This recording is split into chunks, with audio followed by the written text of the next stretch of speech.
Is it unreasonable to think that Chip Kelly actually connects with the players nowadays more than we actually think? Let's talk about it on Locked On UCLA.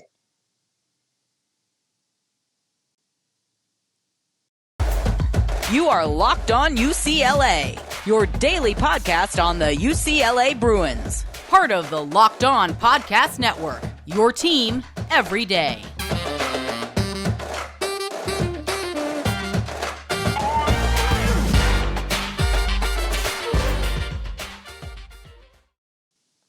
Hey everybody, it's your favorite host. It's Zach Anderson-Yoxsimer. Thanks for tuning in to this episode of Locked On UCLA. And, thanks for making it your first listen each and every day. It's free wherever you get your podcast, and it's available on YouTube. So like, comment, and subscribe.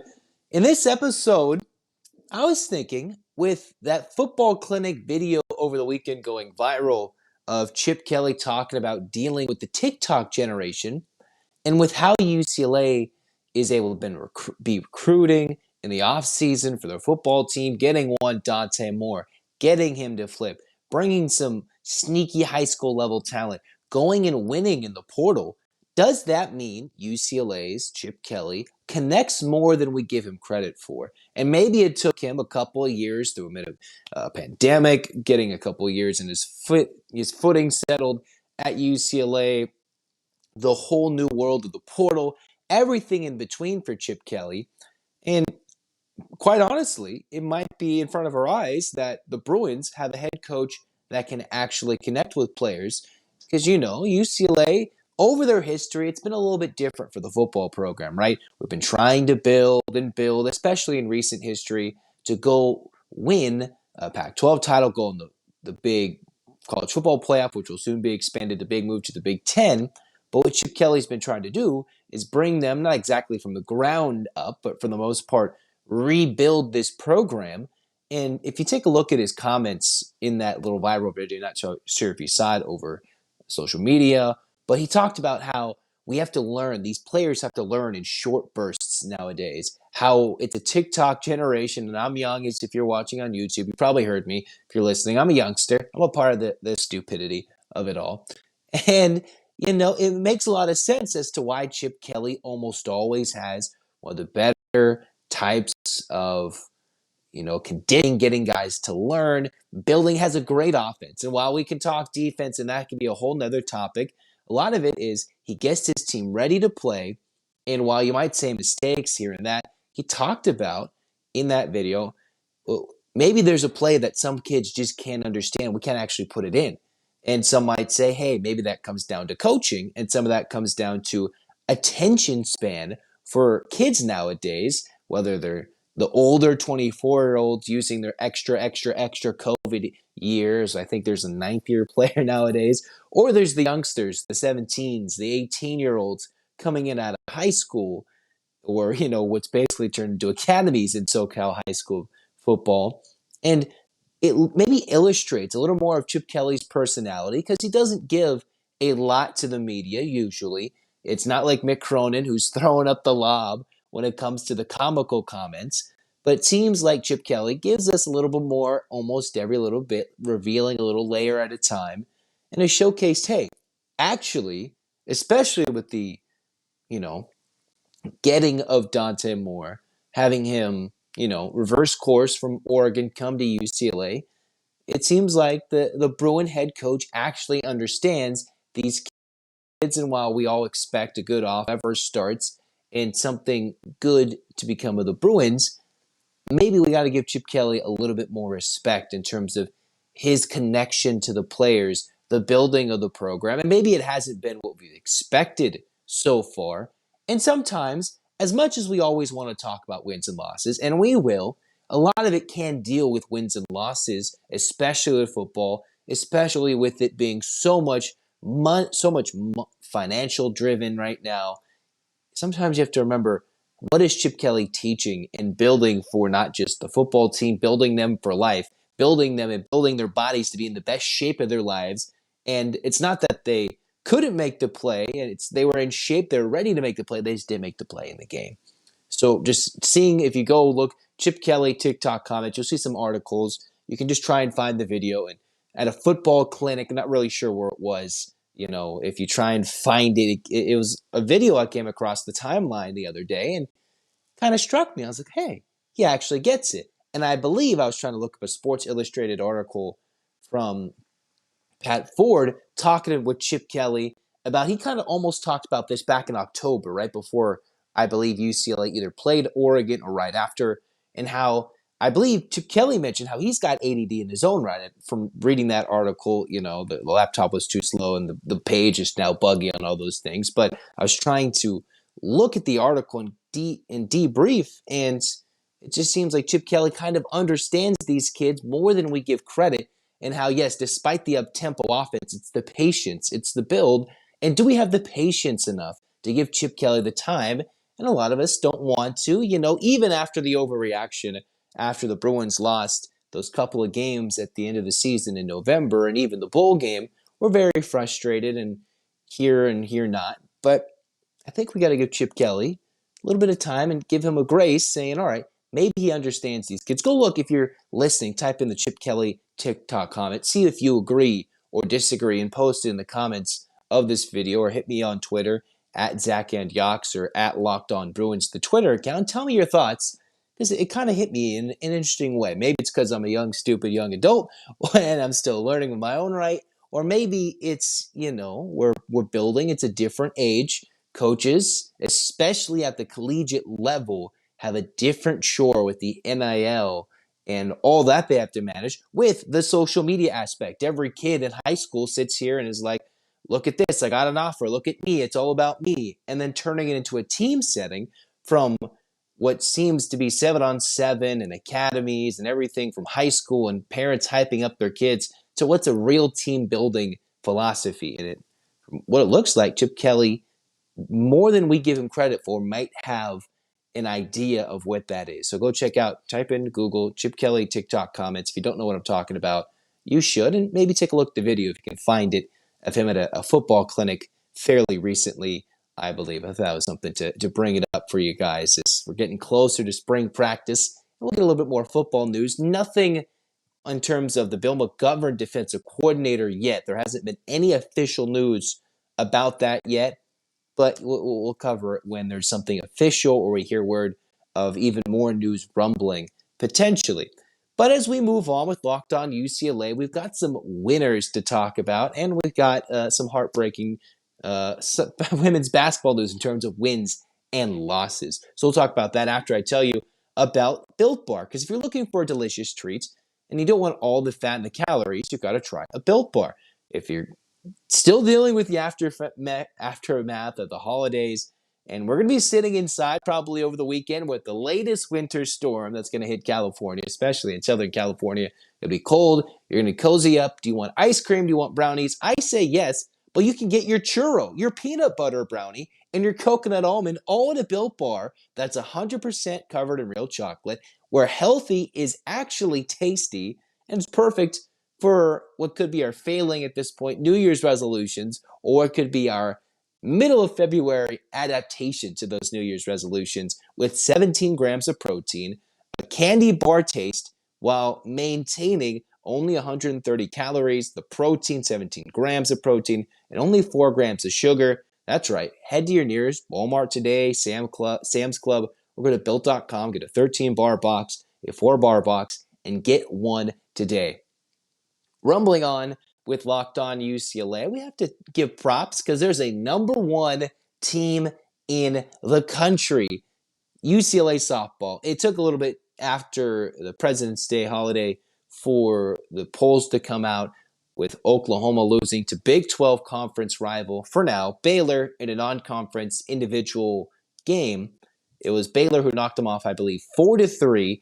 UCLA has run the table and impressed and dazzled everybody with their latest run through Clearwater, as the softball team went through the likes of Nebraska fairly easily, but then it got tough against Alabama, Florida State, and maybe not as much of a battle against Virginia Tech with their 6 runs in the first, but against Louisiana, it was just the latest clutch, late inning magic for Kelly Inouye Perez's squad this year, because they've had 3 wins exactly in their first 12 that have come in their final at-bat of the game, Goes back to the San Diego February 12th game when Maya Brady with the 3-run walk-off blast in the 7th. And while it wasn't exactly a last-inning win against Liberty, they had to battle on an interesting Tuesday home midweek game against the Flames.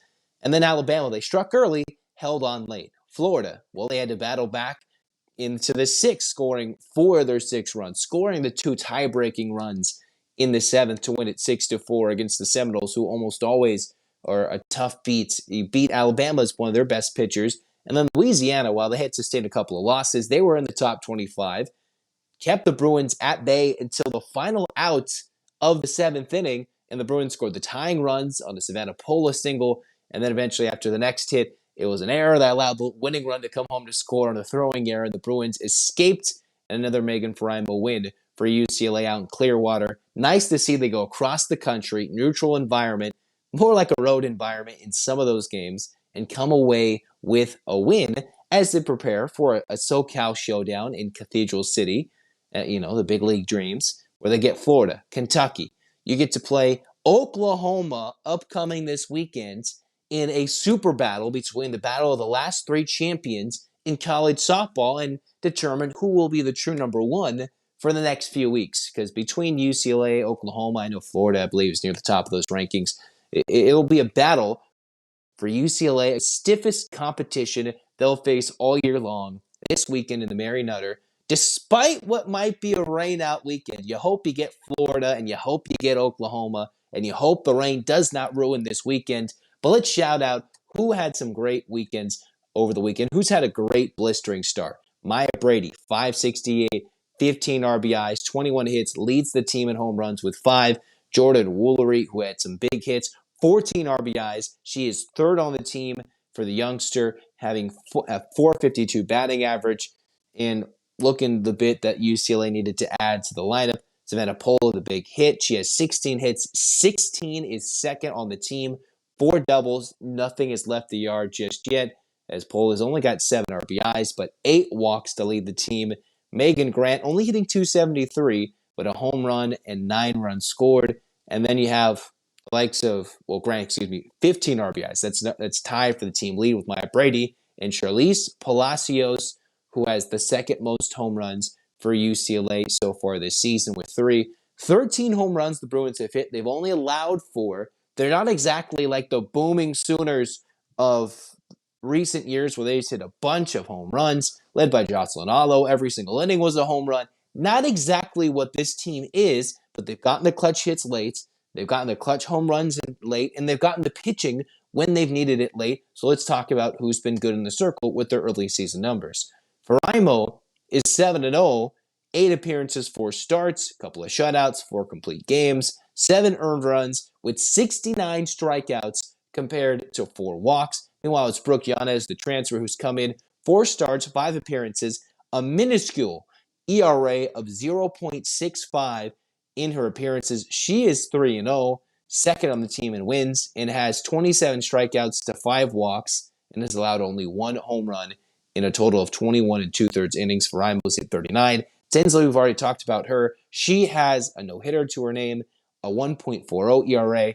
And Lauren Shaw, who has the worst ERA on the team, and that is sarcastic because her ERA is 1.62 so far this season. So up and down of the Bruins. For them, the 4 pitchers have each made a start. UCLA has come away with 12 victories and looked for an interesting weekend with the rain and much cooler weather than one might be accustomed to in Southern California, even though late February might bring 75 or it might bring 40-degree weather out in Cathedral City. I'm not entirely sure what it will bring, but the Bruins should be ready for some stiff competition despite some teams coming over the West Coast that might not even get to play. You hope that Oklahoma game gets played. You hope the Florida game gets played because this is a true test for UCLA this week. In part 2, they passed the Clearwater test. Now they got to pass the Mary Nutter test, which is 1, weather. Despite normally things involving location, the West Coast, it's been running a lot recently. So got to get that down as the Bruins have to play some tough competition, and hopefully they get the job done. And we'll talk about it if or if not, if they do or do not play. So Brady, superstar, Faraimo looking like the Pac-12 pitcher of the year. Yanez coming in adding depth to the pitching rotation, and we'll see how Tinsley and Shaw can help out in later games. When you just play so many games over these non-conference stretches, they're going to have to help out. Now we're going to cruise into the last segment of Locked On UCLA because UCLA women's hoops, a heartbreaking setback against Stanford when they had the lead heading into the fourth. We'll talk about that after we tell you about LinkedIn jobs. LinkedIn jobs, well, you know about LinkedIn jobs if you're a small business owner or a hiring manager, but if you have not yet, in 2023, success will depend upon the team members you surround yourself with, and that's why you should check out LinkedIn Jobs. It helps you quickly attract the qualified candidates to your open jobs with targeting tools. It makes it easy to screen and rate applicants based on job qualifications all in one platform. Small businesses rate LinkedIn Jobs #1 in delivering quality hires versus leading competitors. LinkedIn Jobs helps you find those qualified candidates you want to talk to faster. Post your job for free at linkedin.com/lockedoncollege. linkedin.com/lockedoncollege to post your job for free. Terms and conditions apply. Last segment, Locked On UCLA, as I just teased. UCLA women's hoops had a chance to get a good win, which would have helped improve their seeding line, Stanford amongst the top 5 in the country. A road win at Maples Pavilion in front of 5,000, almost 6,000 fans would have certainly helped UCLA's case for better seeding in the Pac-12 tournament, for much better seeding in the NCAA tournament, and could have given them a much clearer path in the tournament for a much deeper run for Corey Close's bunch. UCLA was actually down 8 after the first quarter, did not shoot that well, down 9 heading into the third before UCLA turned it on, outscored the Cardinal 25-11 into the third, only for a fourth quarter, which we've seen numerous times this year for the Bruins against usually good competition, where the Bruins falter in the fourth quarter. You can talk about the Arizona game.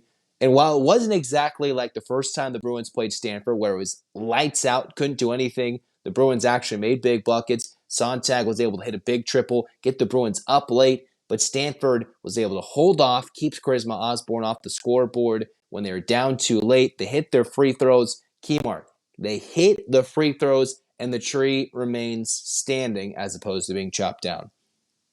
Who were the standouts? Well, you have to start Charisma Osborne. 3 of 15 shooting. Did not have a great shooting night.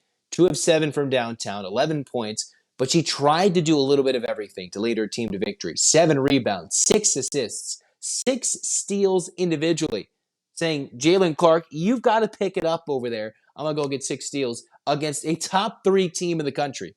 Charisma Osborne did that in 32 minutes, despite not the best shooting night against the tall interior of Stanford between Haley Jones and Cameron Brink and company for the Cardinal. Again, off the bench, London Jones has been a nice add for UCLA amongst many nice ads for the youngsters. She had 14 points to lead the Bruins. Lena Sontag had 10 points, 2 of 3 from 3 in 23 minutes, or in 20 minutes, was one of the couple of Bruins off the bench that actually shot efficiently from the floor. The starters did not shoot that well from the floor. 4 of the 5 starters for UCLA actually shot less than 25% or 33% from the field. The best shooting starter was Kiki Rice. She got the majority of her points, or close to it, from the free throw line. 3 of 9 from the floor with 11 points. So what happened for the Bruins? In the end, it comes down to UCLA shooting 35%, Stanford shooting 46%. A large part of UCLA's success was their ability to take the basketball away, take possessions away, and rip it away from the Cardinal, as opposed to them getting buckets. The Bruins stole possessions, but then it came down to Cameron Brink. 25 points, 15 from 15 from the free throw line. Jones was 18 points. Talana Lepolo had 11 points in 29 minutes, and the Bruins just couldn't keep the Cardinal off in a game that finished 71-66. It would have been a great win to get, an absolute one. You had the number 1 team in the country, and while Stanford is not the moment the number 2 team in the country, they're fairly close in the top 5. That close to chopping down the tree. And it just seems like Corey Close's bunch is getting a bit closer. It looked like the game plan was a bit better, considering they got down early and the Bruins had to claw their way back. But another fourth quarter where it goes back and forth against a really good team which is what's going to happen in the Pac-12 tournament if you rematch Stanford for the third time, or if you go in the NCAA tournament and you have to get stuck against South Carolina on their home court before the Final Four, whether you have to go to an Indiana who's been racing up the rankings, whether you have to go and for some reason, if you get absolutely toasted and screwed, depending on how things face, you have to play Stanford later on in like an Elite Eight or something, UCLA would be stuck in a tough matchup because these games, of almost all of them, all the UCLA losses have come down to the fourth quarter, and none of them have exactly been terrible losses other than maybe the Oregon State game, but that was without Osborne. It all comes down to late game execution. I can tell you I've seen what late game execution is and what it isn't. And the Bruins, while in the beginning of the year thrived on getting late buckets, Osborne was a key in one of those things, or most of those things. It comes down to late game execution. And when you're down two in the post against the big interior of the Stanford trees, literally in the paint, you have to find ways to score, and maybe not always put it onto Osborne's shoulders to drive it in the paint and get stuck under, people who are just going to block the crap out of your shot. They're just going to smack it away, maybe kick and drive, whatever it is. That's how close the Bruins were to winning this game in a good, solid effort back and forth. They didn't shoot that well, but 11 steals, forcing 15 turnovers. You remember, Stanford's got arguably one of the best coaches all time in the women's game. And, for them to go in a second game with adjustments and go turn them over and almost take them down at their house says a lot, but it's another thing to complete the task and get a win and actually make it happen, which the Bruins have been that close, and they just did not do it.